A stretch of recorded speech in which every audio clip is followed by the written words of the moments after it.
Now verbs. So what are verbs? Verbs denote an action or condition of a thing. So it shows an action like run, swim, jump, study, play, smile, and be, etc. So you can see whenever there is an action in the sentence, it is a verb. Now talking about different forms of verb, it can be in an action verb form like lay, drive, eat, run, or it can be in a stative verbs form like when we have in the sentence to believe, see, taste, etc. It is in stative verb. It is a stative verb. When it is in active form, he played football, and passive form, the cars were made. Phrasal verb form, like we are two verbs coming together, two words coming together, like put on, go through, look after, like this. Main verb form, like think, appear, consider, like this. And in a helping verb form, like do, have, be. And modal verb form, should, might, and must. Now talking about the kinds of verbs are um, in two forms. A verb that does not make sense of its own in a sentence requires an object, and it is called a transitive verb. When a verb that does not make sense on its own in a sentence and it requires an object, it carries an object, then it is a transitive verb. For example, when we say like the shelf holds the book, so transitive verb is hold. The shelf is the subject and the book is the direct object, so it carries an object. The shelf holds the book. Book is a object. Now a verb that indicates complete action by itself, it has an action done by itself and it does not require an object, it is called intransitive verb. And adverbs and preposition usually follow the intransitive verb. So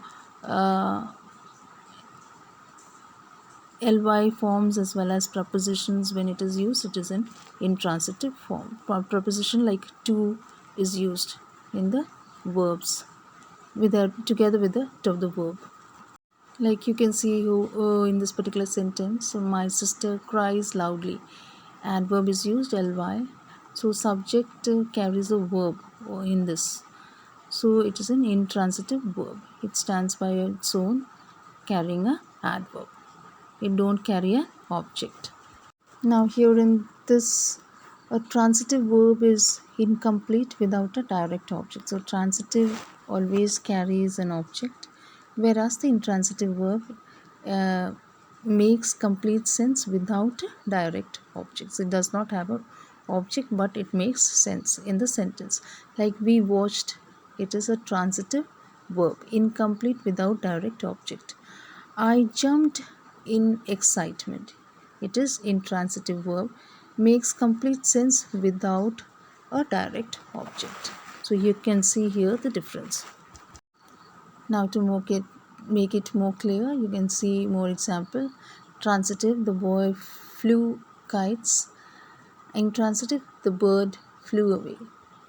We grow roses in our garden. Transitive, these plants grow fast. She wrote a letter. Transitive, she writes well. The referee stopped the game. Transitive, the rain stopped long ago. The pirates sank the ship. Transitive, the ship sank very fast. Intransitive. So you can see the difference how the sentence is been written in transitive and intransitive. Now the next part is the modal verbs. A modal verb is a type of helping verb that is used to express ability, possibility, permission, or obligations.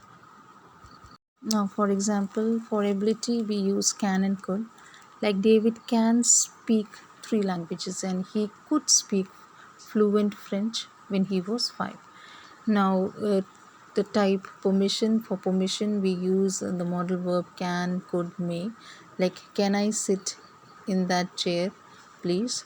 Could I open the window? And for permission, may I borrow your dictionary? And for advices, we use should, like you should visit your dentist at least twice a year. You should try to lose weight. For obligation, must is used and have to is used. I must memorize uh, all these rules about tenses. And you have to take off your shoes before you get into the mosque. Now, coming to the possibility, the ability, might, may, could, and can is used.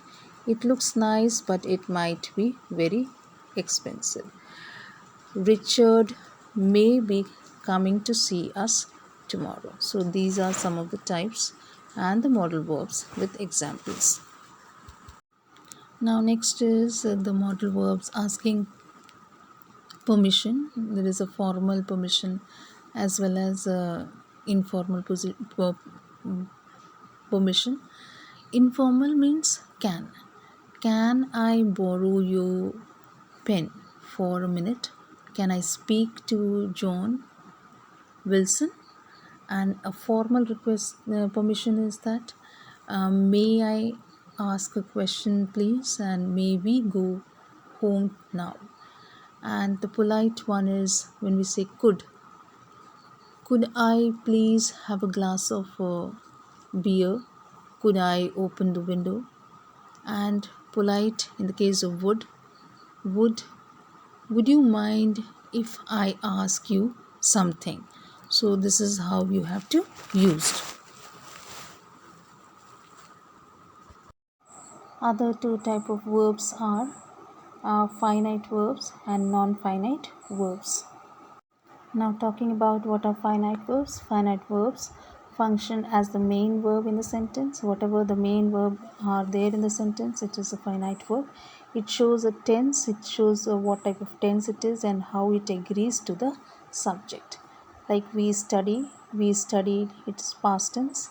We will study is future tense. We will be studying is future continuous tense.